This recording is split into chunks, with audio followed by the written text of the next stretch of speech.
Bonjour, dans cette dernière vidéo, je vais vous expliquer comment faire une éco-audit. Je vais d'abord vous rappeler ce que c'est que le cycle de vie d'un produit. Donc on part des ressources naturelles, après il y a une phase de transport pour fabriquer le matériau, c'est la partie production du matériau. Ensuite, ça va nous donner la matière première, par exemple l'acier, le PET, tout ceci. Et ensuite, on va passer à la phase de fabrication des pièces. Donc c'est usinage, tous les procédés de mise en œuvre. Après, on va avoir la phase d'utilisation et enfin la phase d'élimination du produit. Chaque phase va produire des déchets et va nécessiter des ressources en énergie. Voici un exemple. Donc ça va se passer, on peut tracer l'énergie nécessaire dans les différentes phases de vie du produit. Production du matériau. Donc là, c'est l'énergie nécessaire en mégajoules pour produire 100 unités de la pièce qu'on a. Donc, par exemple, pour fabriquer le matériau, là on met 350 mégajoules pour fabriquer de la matière première. Pour fabriquer la pièce, on en met que 50. Pour le transport, 50 et pour l'utilisation, 50. La phase de rebut, vu qu'on peut par exemple soit le recycler, soit incinérer pour récupérer l'énergie, on va avoir on va récupérer de l'énergie. Ici, c'est estimé à peu près à moins 150 mégajoules. On peut aussi tracer l'empreinte carbone pour les 100 unités en kilogrammes. Et là, on peut voir qu'on a à peu près le même graphe. Donc on peut le faire sous forme de graphique ou sous forme de tableau. Donc dans votre rapport, il faudra faire ces deux tableaux plus ces deux graphiques plus ce tableau. Alors à quoi ça sert de faire ces tableaux? En fait, ça va nous permettre, une fois qu'on aura fait ces graphiques, d'optimiser notre conception dans un but écologique. En fonction du type de graphique, on va pouvoir avoir des démarches de conception différentes. Donc ce transparent résume ceci. Donc pour chaque bâtonnet, on a des actions qu'on peut faire. En fait, ce graphique va nous permettre de savoir où on va pouvoir gagner de l'énergie ou diminuer les émissions de carbone. On va s'attaquer d'abord aux bâtons les plus importants.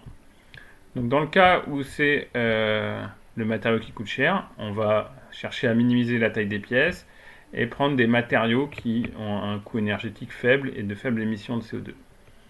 Si c'est dans le cas de la fabrication qu'on a beaucoup d'énergie dépensée, ben on va chercher des procédés moins énergivores ou des procédés qui consomment moins de CO2.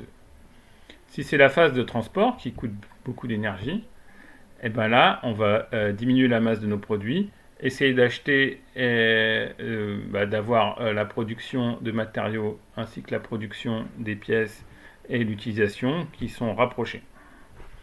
Et utiliser des modes de transport qui sont faibles en énergie. Ensuite, si c'est la phase d'utilisation qui coûte cher, il va falloir minimiser la masse, minimiser les pertes électriques et les pertes thermiques. Et enfin, si c'est la phase de rebut qui coûte cher en énergie, on va essayer d'éviter les matériaux toxiques et privilégier les matériaux recyclables. Voici quelques exemples d'éco-audit pour différents types de produits. Dans le cas d'un avion, on voit que c'est vraiment l'utilisation qui prend toute la part d'émission. Là, c'est tracé en 100% de la part d'énergie nécessaire et utilisée pendant l'utilisation. Donc là, ça veut dire qu'il faut absolument minimiser la masse des pièces. C'est ce qu'il y a de plus important. Ça ne sert à rien de gagner 50% sur les matériaux, vu que ça sera moins que gagner 1% sur la phase d'utilisation. Donc vraiment là, c'est ça qu'il va falloir optimiser. Dans le cas de la voiture, c'est à peu près pareil, même si la part de fabrication de la matière première est un peu plus grande. Donc voici un exemple avec une bouteille d'eau.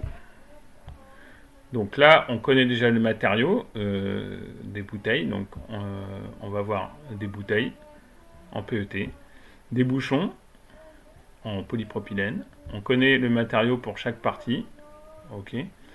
On va choisir, pour faire cette analyse, un nombre d'unités. Donc dans ce cas-là, on va faire l'analyse pour 100 bouteilles. Donc on aura 100 bouteilles. Et les bouteilles vont contenir chacune une bouteille, un bouchon et 1 litre d'eau. Ok. Donc dans ce tableau, on a les bouteilles, les bouchons et aussi le poids mort, parce que ce poids-là va compter lors du transport. Donc les différents matériaux et procédés, là dans ce tableau-là, on peut voir leur coût énergétique et leur coût en émission de CO2. Pareil pour le procédé.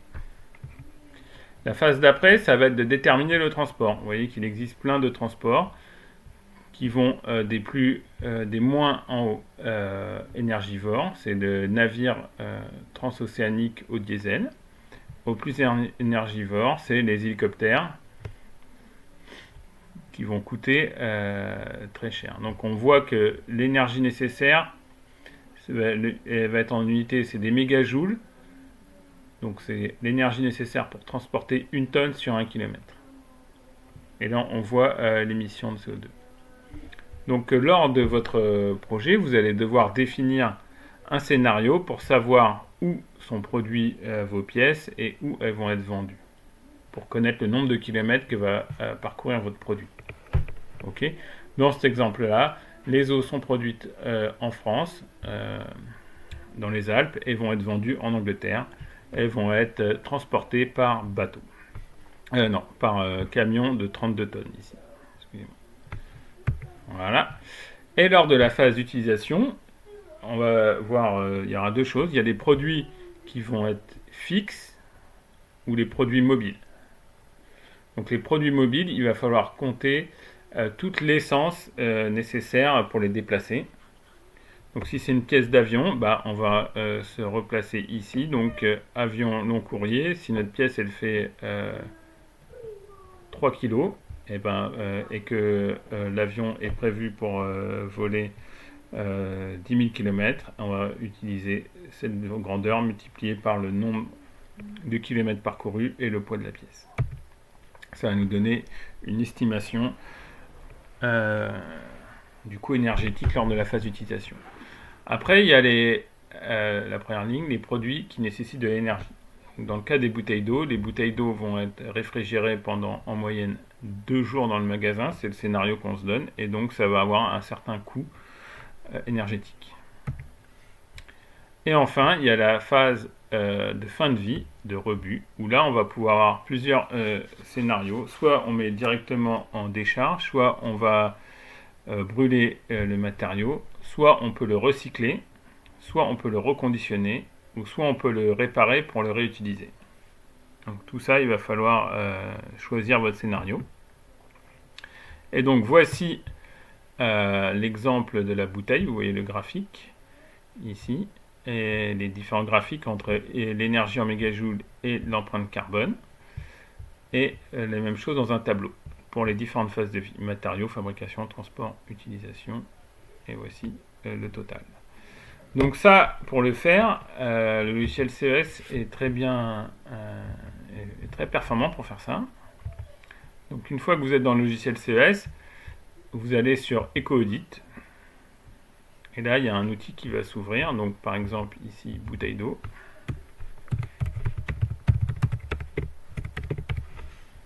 OK. Matériaux, donc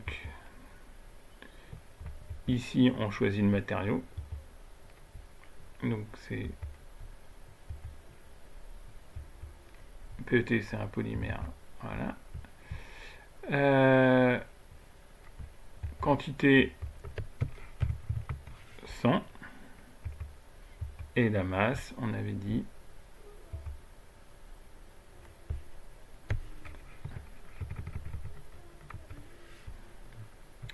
ici 4 kg. Et 100 bouteilles, ça fait 4 kg.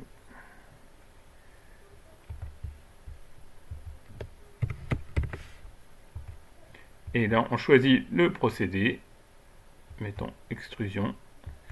Et là, on peut mettre la fin de vie. Donc, on va dire que les bouteilles sont pas recyclées. Elles vont être mises en décharge. Après, on va faire les bouchons. Donc là, sans. Les bouchons sans polypropylène. C'est aussi un polymère thermoplastique. Voilà. Le PP polypropylène, il est là. Voilà. Ici, c'est 0,1 kg. Alors, j'ai mis un point, il faut les mettre une virgule. Voilà. Le procédé moulage. Et par contre, on va dire qu'ils sont recyclés. Voilà. Ensuite, le transport. Donc, on va sélectionner le type de transport. Camion 32 tonnes 4 essieux sur une distance donc entre les Alpes. Donc là, pour connaître la distance, vous pouvez faire un Google Maps, mais on va estimer à 1500 km. Ok. Durant la phase d'utilisation,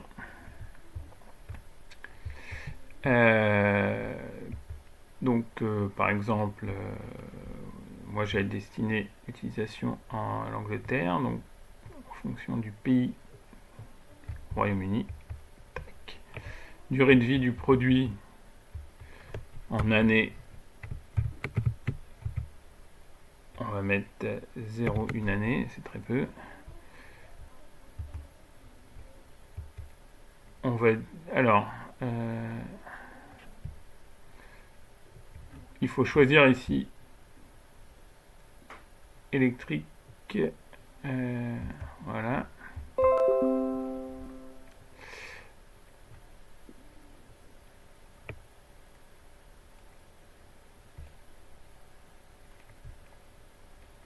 Donc là, en watts, la puissance nominale d'utilisation jour par an. Donc, il va être utilisé.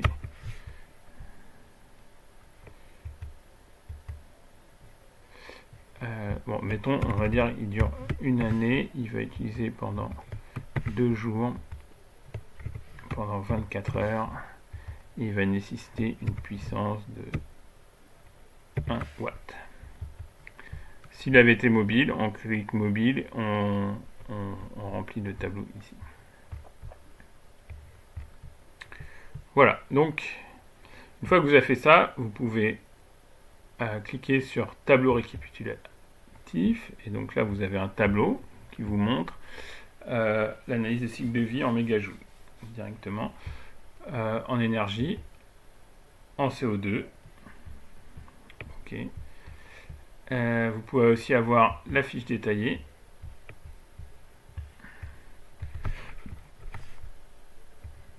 Voilà, qui va vous donner le tableau dont j'avais parlé tout à l'heure, ainsi que les graphes.